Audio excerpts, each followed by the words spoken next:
All right, welcome to Make It Dairy Free. I am Andrew. And I am Larisha. And today we are making a super festive, awesome centerpiece for your holidays. So we want to start this video off by thanking American Express Essentials for sponsoring this video as part of their Tastemaker series. We will link more about that in the description box below, so make sure you check that out, and thank you to them for that. We normally have never tried to recreate a centerpiece for the holidays in terms of being vegan. So I think we're more of like side people, right? Yeah, and I mean, I think for us, that's because like typically we're going somewhere, and so like making everything and then figuring out how to transport it there, it's just such a hassle. Plus, sides are life anyway. And dessert. And dessert. But I guess this year we're feeling a little bit adventurous, and that's probably because we are staying home this year for the holidays, and we know many of you are also. So what we wanted to do was create an easy yet flavor-packed Wellington idea. And it's really good whether you're vegan or vegetarian or plant-based, or you're cooking for someone who is, if you're in like a little pot or something, like it's great for a lot of people. Yeah, Wellingtons are usually this crazy expensive cut of meat, basically wrapped in a puff pastry. I've never tasted one myself, but ultimately we kind of used our minds to envision what this would taste like. So we came up with something that would be pretty much just a ton of plant-based items, stuff to make a loaf, and then we wrap that in pastry as well. Yeah, and it's pretty simple to do. We don't want people to get discouraged thinking it's like some hard process or anything like that. It's really simple, and we think that you'll enjoy it. Yeah, so it does look pretty impressive. We're gonna show you the steps right here, and what do you think? We just hop into it? Yeah, let's get to it. Cool. All right, so the first thing that we are going to do here is cook our lentils. We are doing that by bringing lentils to a boil with mushroom broth, and we're using mushroom broth to give some of that flavor that a traditional Wellington would have without adding like the texture of actually adding mushrooms, which a lot of vegan Wellingtons add into their recipes. Yeah. But if you don't like mushroom broth, then you can still just use a very high quality vegetable stock. Yeah, so mushrooms didn't land in ours. Honestly, that could be my fault. Our kids also aren't very big fans of mushrooms. Kids. Yeah, whatever. But personally, I was just gonna say, like, I didn't mind the mushroom broth in there. Honestly, I think it actually probably added just a little bit more to it than our normally just veggie stock would. Right. But the other thing is the lentils, right? It really doesn't matter what lentil you use. Either one of them we found works out best. Yeah, like typically you can find like brown or red lentils, and we're using brown ones in this recipe, but it doesn't really matter which ones you use. Red ones do break down a little bit more, but when we're talking about a Wellington, like it really doesn't matter that they're breaking down. You're not looking for it to have like its whole shape inside of this dish. So it's okay, whatever you can find, you can use either one. That's it. The next thing that we are going to do is we are going to combine some ground flaxseed with some water, and you're just going to mix that together and set it aside until it's time to use it. That is essentially making a flax egg, which is going to be our binder for this whole recipe to make it all just stick and stay together. Make it homogeneous. Right. And so after you have your flax egg together, you are going to chop up your vegetables. So in this recipe, we are going to be using some onions. We use sweet onions for our recipe, and then we're going to do some celery, some carrots, and some garlic. And the point here is that you really just want to make it as small as possible. So there's really like three big reasons you want to chop everything small, right? So first of all, you want to make sure when you're biting into this thing, just imagine just a large piece of something that is really unidentifiable in your mouth. That's probably just real weird. So don't do that. So chop it up, make sure it's nice and fine in there, but don't overthink it. The other reasons are you want this thing to cook fully, cook evenly. So that's another reason you want to chop everything roughly the same size. And the last reason is when you're molding it, you want to make sure things aren't like poking out. Again, you have celery, you have some different textures in there, celery in comparison to like garlic. So you want to make sure everything is just binded well, small enough that the crevices don't just, shoot out of anywhere. Right. What? Crevices. Well, I couldn't find a good word there. It's fine. So Now, once you have everything chopped, what we are going to start doing, you're going to get a skillet, a large one, and we're going to add some vegan butter and melt it down. And then we're going to saute all of these vegetables. We start with the carrots and celery since they take a little bit longer to get softened. Again, like we want these to be pretty soft here. And then after a few minutes, you're gonna add your onions.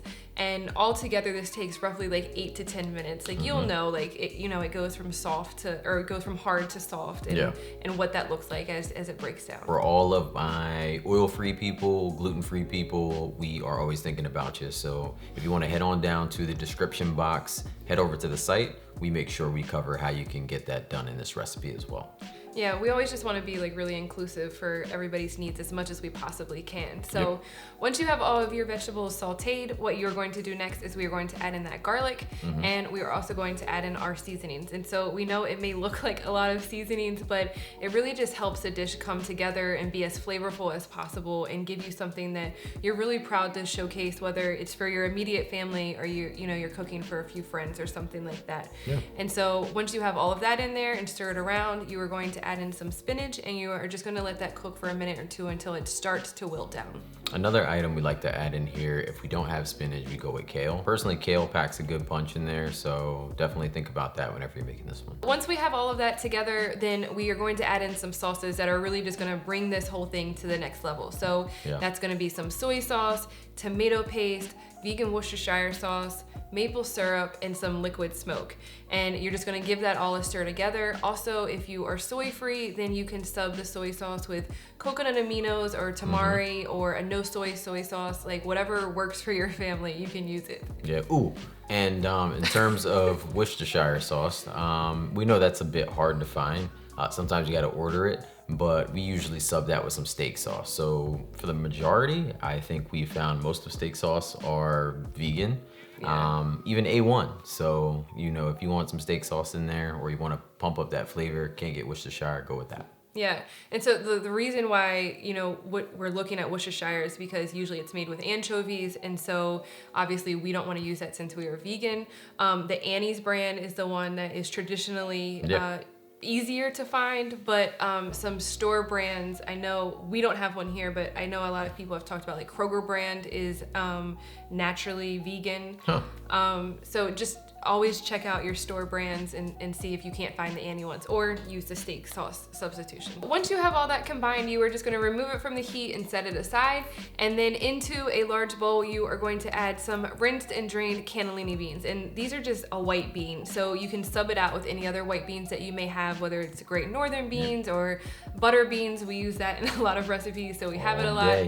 You can just sub that out. And so you want to mash them down, but you still want to leave some texture there. So, don't puree it in any type of way. Leave a little bit of texture, but mash them down a good bit.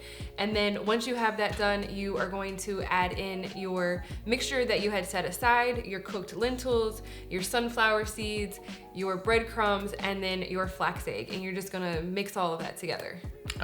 I'm surprised you remembered all that, to be honest with you. We should have something to read.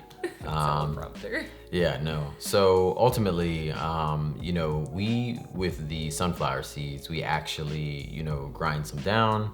We put some in there whole, but it was kind of crunchy. I think for me, that might have been a little odd. For you, I don't know if you liked that about it, but either way, it's your preference. We like to give that, right, some texture into the dish. But what you could basically do is, if you don't like it, you could pretty much just grind them all down completely, which is probably something I would do in the future if this was just for me. But because we're sharing it with the family and we all have a different dynamic, we kept it kind of split. You can also use walnuts instead of the sunflower seeds. We're just using sunflower seeds to keep it nut-free, but if you don't have to worry about a nut allergy, then you could sub walnuts if that's what you have on hand. From here, you're really just shaping this into a log. If it is too wet, then you can add a little bit more breadcrumbs, or if it's too dry, you can add another splash of that mushroom broth or vegetable broth if that's what you're using. But it should be really easy just to mold it into a shape of a log. This Wellington idea was something that was 100% just magic on her part. I had nothing really to do with this, but somehow I got involved, or should I say dragged into this, because someone doesn't like to shape bread. Whatever. But, I mean, it's true. Yes, No, it's it is. not. In defense of her, I should say, typically we like to make everything from scratch. And when it comes to bread, that's usually, I guess you could say, my department. But we make everything from scratch because we honestly just like to know what's going into our body, right? Yeah, I think that since becoming vegan, we've kind of just been more aware of like the laundry list of ingredients that are in some products, and we try to, if it's something we think is easy, we try to, make it ourselves. Yeah. So, the other thing I think about is that around the holidays, it was probably just best to kind of go with something easy, which was pretty much getting something that was pre-made, just because while you like to make it from scratch, you just have so many things on your plate that you're making all at the same time. Just having little outs, little things that are easy here and there kind of just, makes it more simple to get through everything. So I say all that to basically say the puff pastry here we bought is store-bought, right? Yeah, we're using the Pepperidge Farm one, which can be pretty much found in any store. I mean, it's Target, Walmart, grocery stores. Yeah. Like, it's pretty much the standard one that you can find, and it's accidentally vegan. Yeah. Gotta love those accidentally vegan items. All right. But so for the Wellington, we wanted it to be eye-catching.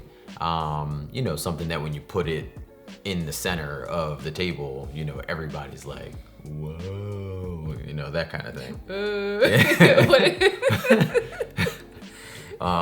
But ultimately for us, although it's only going to be us for the holidays, the why make it eye-catching? I think honestly we just like to make each other happy. Yeah. First things first, what I did is I floured the work surface with, I even did the motion there, you see that?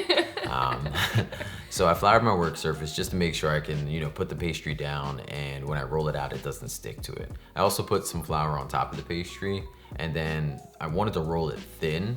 So this way it wasn't too bulky on the loaf, but also wanted to roll it thin because I wanted it to wrap completely around the loaf altogether. After that, we pretty much walked right into moving the pastry onto a piece of parchment paper and then putting the loaf dead center of the puff pastry. I just remember there was a lot of moving on and off a baking sheet and stuff. What was that about? So I don't know. I was really just trying to find a spot that I was like comfortable just trying to like make my like cuts on it. But once I was able to find a spot that I was comfortable, I basically just used a ruler and measure it and cut like 1-inch slits on the pastry.